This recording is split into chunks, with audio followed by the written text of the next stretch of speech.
कहानी नुहे यह एक सत्य जहाँ मु आपण मानंकु कहिबा पाई जाउअछि। दर्शक बंधु आपण माने थॉमस अल्वा एडिसन को निश्चय जानिथिबे। मु आज तांकरी विषय रे विराट सत कथा कहूअछि। दिने थॉमस अल्वा एडिसन स्कूल रो घर को आसीवा समय रे टीचर तांको हाथ रे गोटिए चिठी देइथिले। शिक्षक थॉमस को कहिथिले एही चिठीटी नै तुमे तुम मां को दब।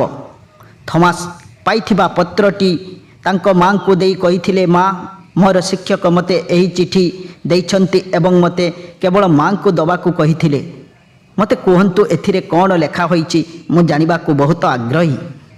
तापरे कागजटी खोली पढ़िबा बेले मार आँखि बंद होई गला एवं उच्च स्वर रे चिठीटी पढ़िला बेले कहिला तुमर पुओ बहुत ज्ञानी। एही विद्यालय रे तांको प्रतिभा पाई बहुत छोट महाशया आमे तांको उन्नत शिक्षा देवा पाई आम पाखरे पर्याप्त योग्य शिक्षक नहांती। तेणु तुमे तांको निजे शिक्षा दियो किंबा आम अपेक्षा एक भल विद्यालय रे पढ़िबा पाई पठाई दियो।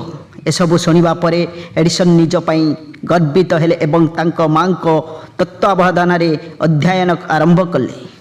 किंतु एडिसन को मां को मृत्युर बहु वर्ष परे एडिसन जड़े महान वैज्ञानिक हेले एवं दिने से निज कोठरी सफा करने समय रे से आलमीरा रे रखा जाइथिबा एक चिठीटी को पाइले जहाँ से खोली पढ़िबा आरंभ करिथिले।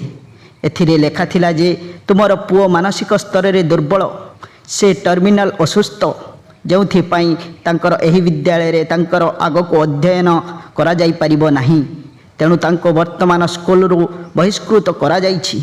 एडिसन एहाकु पढ़िबा परे भावप्रवण हेले एवं परे तांको डायरी रे लिखिथिले जे थॉमस एडिसन मानसिक भावे असुस्थ थिले किंतु तांको माँ चिठी रे शब्द गुड़िक ओलटी तांको पुओ को विश्वर सबुठारु एक उज्जवल व्यक्ति करिथिले जहाँ आज सारा विश्वर लोक तांको जानिछंती।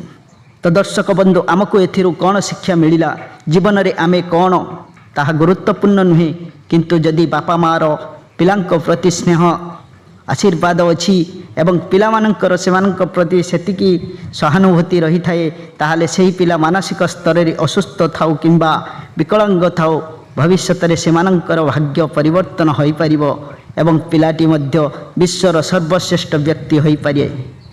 तो दर्शक बंधु आज ये भिडियोटी आपण मानकु केमिति लागिला कमेंट माध्यम रे जणाइबे। आउ भिडियोटी भल लागिथिले गोटिए लाइक एवं एई भली भल भल स्टोरी शुणा आम चैनल को सब्सक्राइब कराइबे। रहुची धन्यवाद। जय जगन्नाथ।